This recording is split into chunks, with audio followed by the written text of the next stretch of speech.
Hi everyone, today I want to talk about the tension cards and the tension system before the change.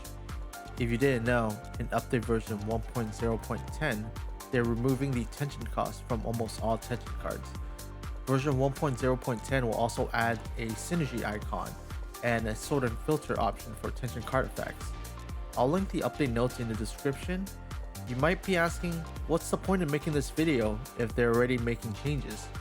I want to make this video as a reference to show how messy the first live iteration of Tension Card was. Something for players to compare or to look back at. Before I go into the nitty gritty on how the Tension Card works, let me explain to you how the tension system works. When in combat, you and the enemy will have a gauge on the top.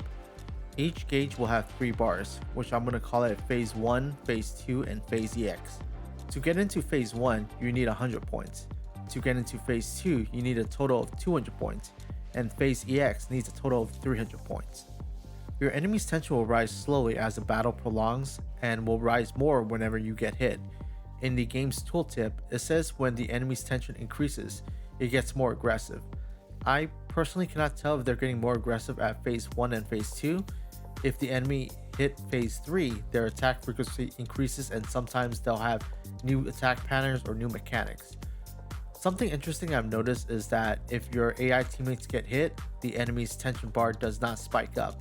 Another thing I've noticed is that against regular mobs or mini bosses, even if their tension gauge is maxed out, they won't go into Phase EX until they hit your operating character. Against boss enemies, they'll eventually go into Phase EX regardless if you get hit or not. To raise your tension, you will need to perform chain attacks. You can perform up to 1 chain attack per character. Each chain attack will give you 50 points towards your gauge. To do chain attack, you will need to break the enemy by attacking or counter-attacking. Each attack has its own break value, and you can find that in the character skill details. You can see if an enemy is close to breaking by checking the HP bar to see if there's an orange glow and if it's shaking. When you build up your tension gauge, you have the option to either spend the tension to use your character's ultimate or save it to maintain your tension card's effect. Every character has an ultimate that will cost a specific amount of tension, usually 100, 200, or 300. You don't specifically need the exact amount of tension to use your character's ultimate. The game considers you to have enough tension to use an ultimate if you don't go below the threshold. For example, if you're in Phase EX and have about 200 tension left, the game will let you use your 300 cost ultimate. Every tension card needs to be at or past a specific phase for it to activate its effect. Most will have additional activation requirements tagged on. Almost all tension cards will have a tension consumption rate except for Phase 0 tension cards and some outliers. The game separates the tension cards into 4 targeted effect categories. We have the all party members that when activated, all party members will benefit from the tension card effect. Conditions unmet buffs characters that does not meet the activation requirement of the tension card.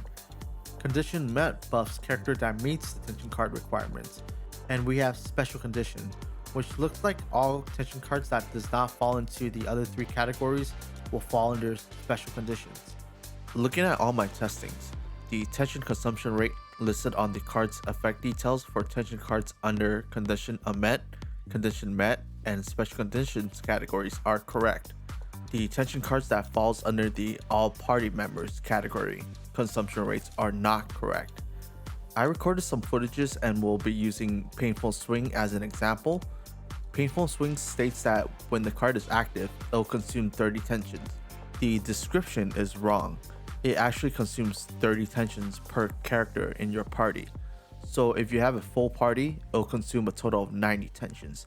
This is proven when I went into battle and verified the consumption rate with less party members. I thought maybe there was a bug with Painful Swing, so I tested out the full party and ejection, which are other cards that's under the all party members category. And there's no bug. Both of these cards are subtracting your total tension based on the consumption rate times number of party members. I don't know if this is a translation error, but that's some bullshit. I'm really hoping the consumption rate on all the tension cards under all party members category gets removed in the upcoming update. So why doesn't this iteration of tension cards and tension system work with Tribe 9's combat? You consume tension a lot faster than you can generate. causing less Phase 2 and Phase EX tension cards from being played. This also makes 300 tension cost ultimates rarely used. Most tension cards have additional activation requirements like using your secondary or strategy skill, and if you're trying to save tension to get into the next phase for an ultimate or to activate another tension card effect, then you'll have to avoid using that attack that activates the tension cards to prevent your tension from getting consumed. That is like locking a moveset on your character, and it's not fun. It's like losing an arm. I think these are some reasons why the devs decided to remove almost all tension card consumption in version 1.0.10. I think removing the tension card consumption is a step to the right direction, but I don't think it's enough. In my opinion, generating tension per chain attack is bad because sometimes the mob dies during your first or second chain attack, which gimps your tension generation. I think tension should be earned on break instead of chain attacks. Like when you break an enemy, you immediately gain 150 tension instead of having to chain attack on all your characters. Currently, I think ultimates should be removed from the tension system altogether. Instead, each character should have their own ultimate gauge and can use their ultimate once their gauge is full. That's my current thought at the moment. It might change once I get more playtime with the tension card changes in version 1.0.10. I hope this video has been helpful. If you like my content, please leave a like and subscribe. It helps out a lot. Other than that, have a great day.